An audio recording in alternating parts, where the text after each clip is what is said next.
सबसे पहले हम लोग देखने वाले हैं डिस्टेंस क्या होता है एंड उसके बाद हम लोग देखेंगे डिस्प्लेसमेंट क्या होता है। तो welcome to the next wave. My name is Vikram Kumar and this is the platforms that I wanted to sit, right? So let's get into it without any wasting your time. And first things is distance, right? तो distance क्या होता है कि distance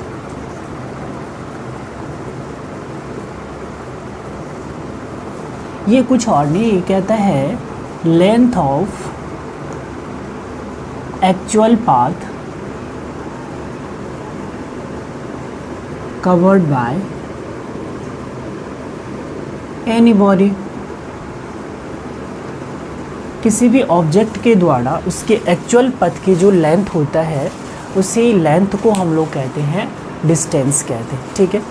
example में क्या हो जाएगा कि अगर कोई सपोज़ कि यहाँ से कोई ऑब्जेक्ट चला है, ये ए पॉइंट है, ये बी पॉइंट है, तो ए से बी तक के जो ये वाला लेंथ होगा इसी लेंथ को हम लोग कहेंगे डिस्टेंस कहेंगे।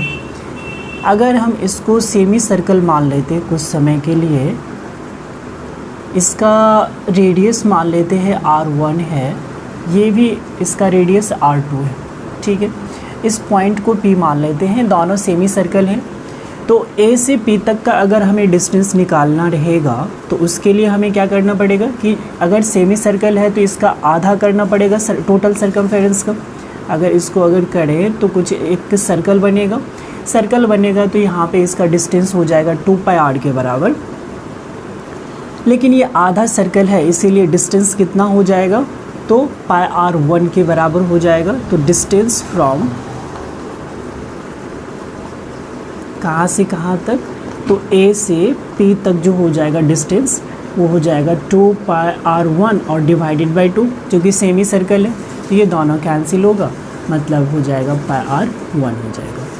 इसी तरीके से इस सेमी सर्कल का डिस्टेंस निकालना है। अगर कोई पार्टिकल P से B तक पहुँचा है तो लिखेंगे distance from P to B। तो इसके लिए क्या हो जाएगा कि 2πr2 डिवाइडेड बाई 2, ये कैंसिल होगा और बचेगा 2πr2 हो जाएगा। इसीलिए total distance from A to B कितना हो जाएगा, तो इसके लिए हम कुछ और नहीं, दोनों को ऐड कर देंगे।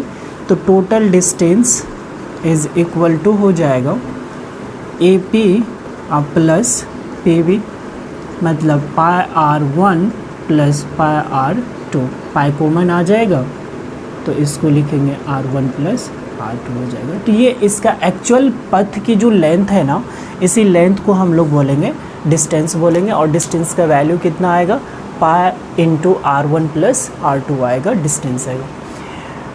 तो हाँ, इस तरीके से डिफरेंट टाइप से क्वेश्चन पूछा जा सकता है। अब हम लोग चलते हैं थोड़ा सा डिस्प्लेसमेंट पे। डिस्प्लेसमेंट क्या होता है उसके बारे में देखेंगे।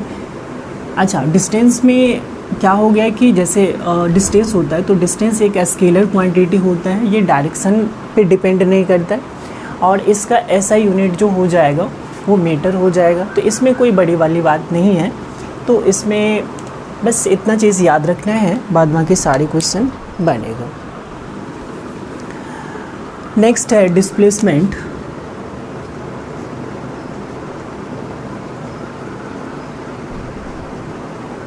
डिस्प्लेसमेंट होता है, ये शॉर्टेस्ट पाथ होता है between initial point and final point, right?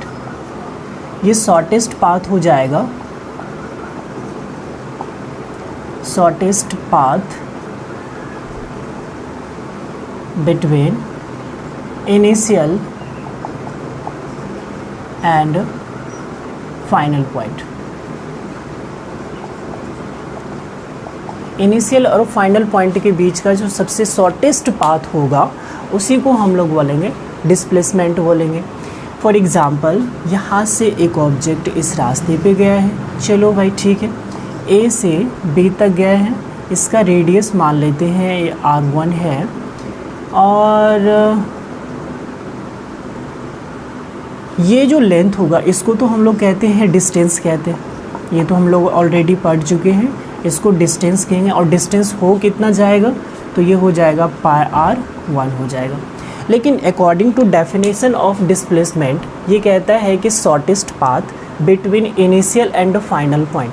तो ए से बी तक अगर कोई ऑब्जेक्ट गया है तो ए हमारे लिए इनिशियल पॉइंट हो जाएगा, बी फाइनल पॉइंट हो जाएगा। तो इन दोनों को मिलाने वाला सबसे शॉर्टेस्ट पाथ जो हो गया वो तो यही हो जाएगा। तो यहाँ से चूँकि ये सेंटर है, रेडियस चारों तरफ सेम होता है, तो ये R1 हो जाएगा, ये भी R1 हो जाएगा।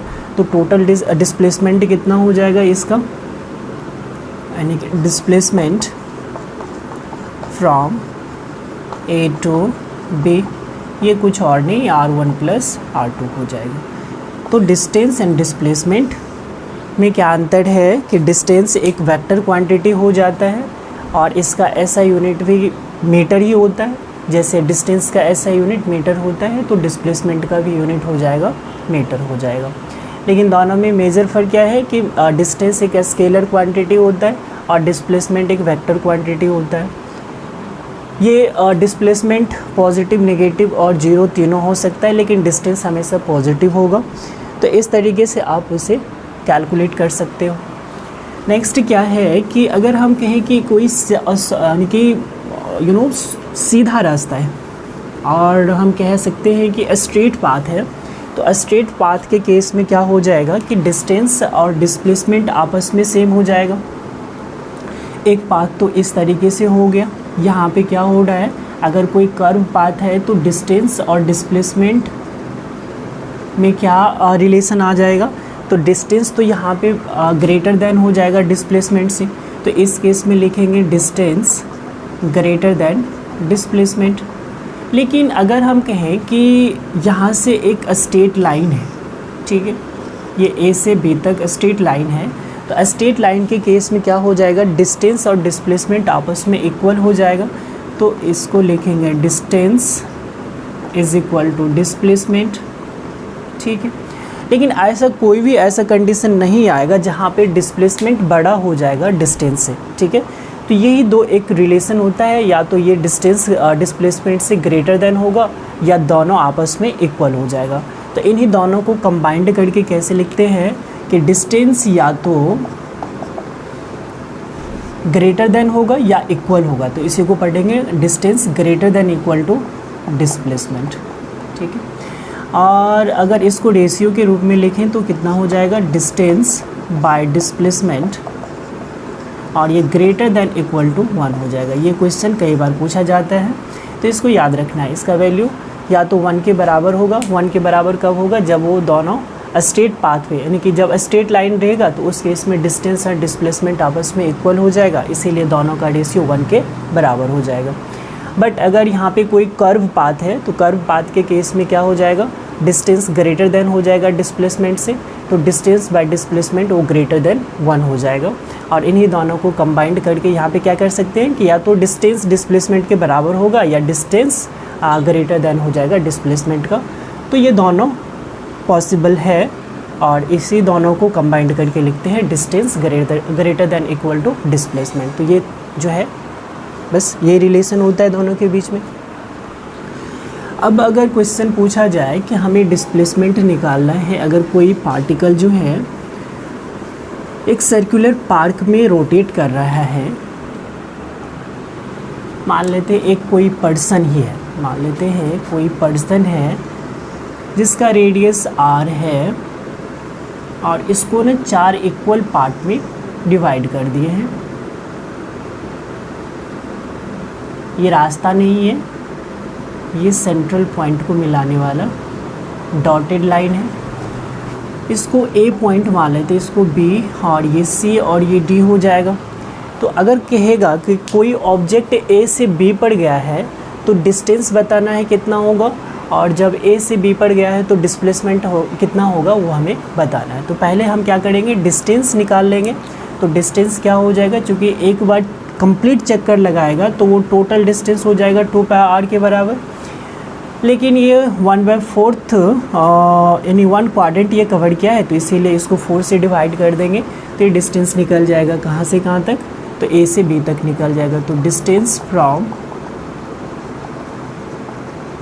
A टू B जो हो जाएगा वो हो जाएगा 2π, अच्छा रेडियस मान लेते हैं r है, तो ये हो जाएगा 2πr डिवाइडेड बाय 4, चूँकि 1/4 हो जाएगा ये, तो इसको लिखेंगे पाई आर बाई 2। ठीक है, वहीं पे डिस्प्लेसमेंट पूछेगा। डिस्प्लेसमेंट क्या डेफिनेशन क्या होता है कि initial point and final point. तो ए को तो हमें इनिशियल पॉइंट मानना पड़ेगा, बी को फाइनल पॉइंट मानना पड़ेगा, तो इन्हीं दोनों को मिलाने वाला जो सबसे शॉर्टेस्ट पाथ होगा उसी पाथ को हम लोग कहते हैं डिस्प्लेसमेंट। तो डिस्प्लेसमेंट निकालेंगे तो इसके लिए क्या हो जाएगा, चूँकि सेंटर पे 360 डिग्री का एंगल बनता है, तो ये एक राइट एंगल ट्रायंगल हो जाएगा। ये आर है तो ये भी आर हो जाएगा, और यहाँ से हमें हाइपोटेन्यूस निकालेंगे तो वही हमारा डिस्प्लेसमेंट का काम करेगा। तो यहाँ से हमें एक हाइपोटेन्यूस निकालना है, तो लिखेंगे displacement from A to B, और ये बराबर क्या हो जाएगा, तो root of r square plus r square हो जाएगा, यानी कि ये हो जाएगा आर रूट 2 हो जाएगा। तो डिस्प्लेसमेंट जो आया कहाँ से कहाँ तक, तो ए से बी तक का डिस्प्लेसमेंट कुछ और नहीं, आर रूट 2 आएगा। फिर अगर यहाँ से पार्टिकल ए से घूम करके सी पर आएगा तो डिस्प्लेसमेंट कितना हो जाएगा, तो ए से सी तक आएगा, तो देखो ये ए हमारे लिए इनिशियल पॉइंट हो जाएगा, सी हमारा फाइनल पॉइंट हो जाएगा। तो दोनों को मिलाने वाला जो शॉर्टेस्ट पाथ होगा वो एक डायमीटर की तरह काम करेगा। तो यहाँ से अगर आर है तो ये भी आर है, दोनों को ऐड कर देंगे तो डिस्प्लेसमेंट टू आर हो जाएगा। तो displacement from A to C, A to C के लिए कितना हो जाएगा, तो 2r हो जाएगा। अब देखो यहाँ से ए से बी तक गया तो डिस्प्लेसमेंट आर रूट 2 आया, डिस्प्लेसमेंट ए से सी तक गया तो 2r आ गया, और अगर ए से डी पर जाएगा तो डिस्प्लेसमेंट कितना होगा, तो डिस्प्लेसमेंट फिर according to definition of displacement you can join this line, तो ये हो जाएगा हमारा डिस्प्लेसमेंट। ठीक है, और डिस्प्लेसमेंट हो जाएगा तो हमें डिस्प्लेसमेंट जो ए से बी तक का डिस्प्लेसमेंट था वही ए से डी तक का डिस्प्लेसमेंट हो जाएगा। तो ये भी एक हाइपोटेन्यूस की तरह काम करेगा, इसका वैल्यू हो जाएगा आर रूट 2 हो जाएगा। अच्छा, जब ए से चला है फिर घूम करके ए पर पहुंचा है, मतलब एक चक्कर लगाया है, तो उस केस में डिस्टेंस जो हो जाएगा 2πr के बराबर हो जाएगा। लेकिन डिस्प्लेसमेंट क्या हो जाएगा, डिस्प्लेसमेंट कहते हैं कि इनिशियल पॉइंट और फाइनल पॉइंट को मिलाने वाला जो सबसे शॉर्टेस्ट पाथ होता है उसी को डिस्प्लेसमेंट कहते हैं। तो यहाँ से चूँकि जिस पॉइंट से चला है उसी पॉइंट पे घूम करके पहुँचा है, तो इसीलिए डिस्प्लेसमेंट कितना हो जाएगा, 0 हो जाएगा। चूँकि इसका इनिशियल पॉइंट और फाइनल पॉइंट एक ही है तो इसीलिए इसका डिस्प्लेसमेंट कितना हो जाएगा, 0 हो जाएगा। तो जब ए से ए पे चलेगा तो डिस्प्लेसमेंट 0 हो जाएगा। इस तरीके से अपना सॉल्व कर सकते हैं। ठीक है, ओके। तो एक जेईई में क्वेश्चन पूछा गया है, एक व्हेल है और इस व्हेल का रेडियस दिया हुआ था। जब ये व्हेल रोटेट करेगा तो ये जो पॉइंट ऑफ कांटेक्ट है व्हेल का ये रोटेट करने के बाद कभी न कभी वर्टिकली ऊपर जाएगा। ऊपर जाने के बाद कह रहा है कि उस पॉइंट का डिस्प्लेसमेंट कितना होगा जब ये पॉइंट वर्टिकली ऊपर जाएगा। तो यही पॉइंट अगर रोटेट करेगा तो कभी न कभी ऊपर जाएगा। रेडियस इसका दिया हुआ है, आर दिया हुआ है। तो यहाँ से टोटल जो ये हाइट हो जाएगा, एक डायमीटर का काम करेगा तो ये 2r हो जाएगा। बट ये हाफ रोटेट करेगा तभी ये वर्टिकली ऊपर जाएगा। हाफ रोटेट करने के बाद यहाँ से यहाँ तक का डिस्टेंस कितना, 2πr/2, मतलब ये हाफ सर्कल का आधा हो जाएगा।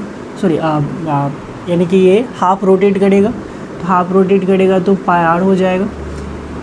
नेक्स्ट, अब हमें क्या करना है कि इनिशियल पॉइंट ये हो गया, फाइनल पॉइंट ये हो गया, तो इन दोनों को आपस में मिलाएंगे तो डिस्प्लेसमेंट यही बनेगा। यही डिस्प्लेसमेंट हमें फाइंड आउट करना है। तो ये एक डिस्प्लेसमेंट होगा पॉइंट का, तो ये बराबर कुछ और नहीं, क्या हो जाएगा, displacement is equal to root of πr का स्क्वायर और प्लस 2r का स्क्वायर करेंगे। तो इन सब का वैल्यू निकालने के बाद वही डिस्प्लेसमेंट का वैल्यू हो जाएगा। इस तरीके से क्वेश्चन पूछा जाएगा, इसमें कोई रॉकेट साइंस नहीं है।